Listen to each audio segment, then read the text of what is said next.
With this course, you'll become an expert in strategic business analytics.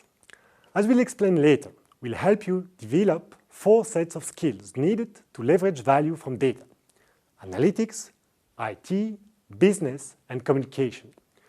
We'll discuss a wide variety of examples from the business world, different functions such as marketing or supply chain, and different sectors such as the telecommunications sector, the retail sector, the public sector, and so on.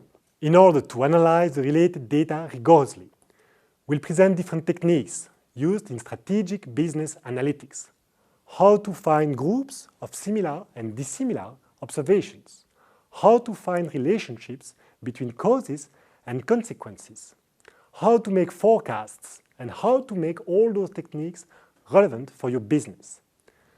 Actually, we'll pay a special attention to the business aspect of those questions. What's the actual problem we want to solve? And how can we make our conclusions really convincing, actionable, and efficient? At the end of each module, there will be a recital of the different techniques used for helping you to wrap up the tools and techniques presented during this module. There will be then a quiz to complete it. For the last module, we'll require you to produce a business-level output of your analysis that will be evaluated by the other participants.